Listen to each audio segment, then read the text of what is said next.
नमस्कार। और हमारी आज की पड़ताल में आपका स्वागत है।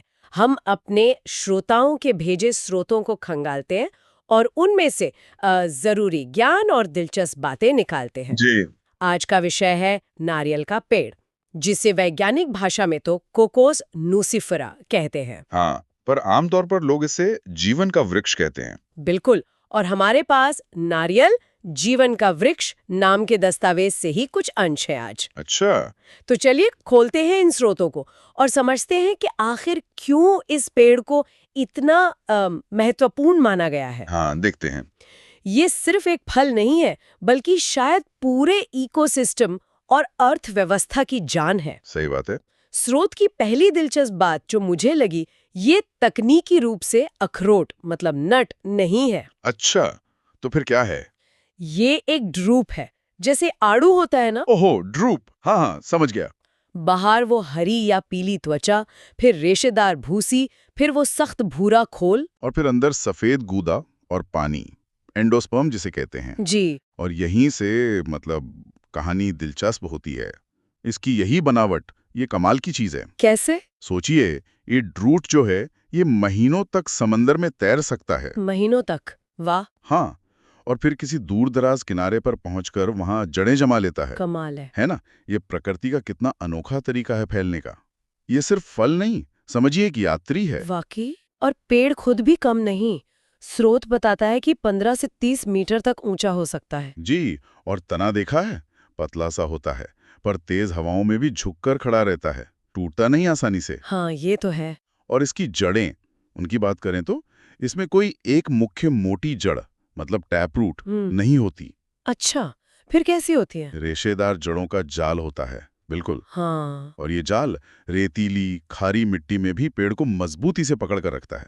और सबसे महत्वपूर्ण बात, क्या? ये मिट्टी का कटाव को रोकता है। ओ, ये तो बहुत जरूरी है तटीय इलाकों के लिए। बिल्कुल। इससे बेहतर अनुकूलन क्या होगा? और उम्र, ये पेड़ कितने साल जीते हैं? स्रोत के अनुसार ये 60 से 100 साल तक जी सकते हैं। 100 साल। और फल? फल करीब 60 सालों तक देते रहते हैं। लंबी प्रोडक्टिव लाइफ है।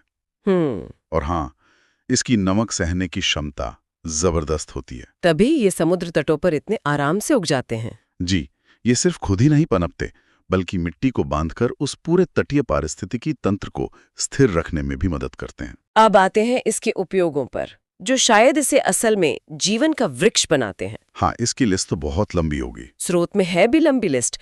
पीने के लिए ताज़ा पौष्टिक पानी, नारियल पानी, हाँ। खाने के लिए वो सफेद गूदा जिससे तेल भी बनता है, और वो स्वादिष्ट दूध या क्रीम भी खाना पकाने में खूब इस्तेमाल होता है। बिल्कुल। लेकिन बात यहीं खत्म नहीं होती है ना। नहीं, बिल्कुल नहीं। पेड़ का सचमुच हर हिस्सा काम का है।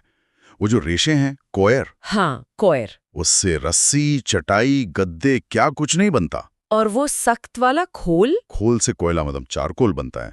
और सुंदर हस्तशिल्प भी। मैंने देखे वो कटोरे वगैरह। और पत्तियां? पत्तियों से छप्पर बनते हैं, झाड़ू बनती हैं। अरे वाह। यहाँ तक कि तने से लकड़ी भी मिलती है। सच ही कहा है किसी ने, नारियल के पेड़ का कोई हिस्सा बेकार नहीं जाता। स्रोत से एक और हैरान करने वाली बात मिली। अच्छा, क्या? द्वितीय विश्व युद्ध के दौरान नारियल पानी इतना शुद्ध और इलेक्ट्रोलाइट से भरपूर माना गया। हाँ, सुना है मैंने ये। कि आपातकालीन स्थिति में इसे सीधे नसों में ड्रिप मतलब आईवी फ्लूइड के तौर पर इस्तेमाल किया गया था। जरा सोचिए, प्रकृति का आईवी ड्रिप। है ना कमाल। इसी संपूर्ण उपयोगिता और जीवन देने वाले गुणों के कारण ही तो कई संस्कृतियों में इसे इतना पवित्र दर्जा मिला है। हाँ, स्रोत बताता है कि हिंदू धर्म, बौद्ध धर्म और प्रशांत द्वीपों की कई परंपराओं में इसका गहरा धार्मिक महत्व है। बिल्कुल। पूजा पाठ में, भेंट चढ़ाने में, मेहमान नवाजी की रस्मों में, हर जगह नारियल मौजूद है। और आर्थिक पहलू वो भी तो बहुत बड़ा है। बहुत बड़ा। इंडोनेशिया, फिलीपींस, भारत जैसे देश इसके बड़े उत्पादक हैं। ये पूरा उद्योग अरबों डॉलर का है। और सबसे जरूरी बात, ये लाखों छोटे किसानों की रोजी रोटी इसी पर निर्भर करती है। सही कहा। लेकिन सब कुछ अच्छा ही नहीं है ना, कुछ चुनौतियां भी होंगी। हाँ, रिसोर्स उन पर भी रोशनी डालता है। जैसे लीथल येलोइंग जैसी घातक बीमारियां हैं जो पेड़ों को मार देती हैं। ओह। और फिर राइनोसेरस बीटल जैसे कीट हैं जो बहुत नुकसान पहुंचाते हैं। ये तो चिंता की बात है। और इनके अलावा जलवायु परिवर्तन से समुद्र का बढ़ता जलस्तर भी एक खतरा है, खासकर तटीय इलाकों के लिए। हाँ, जहाँ ये पेड़ ज्यादातर उगते हैं। बिल्कुल। और फिर बाजार की कीमतों में उतार चढ़ाव, वो तो किसानों के लिए हमेशा एक चुनौती रहती ही है।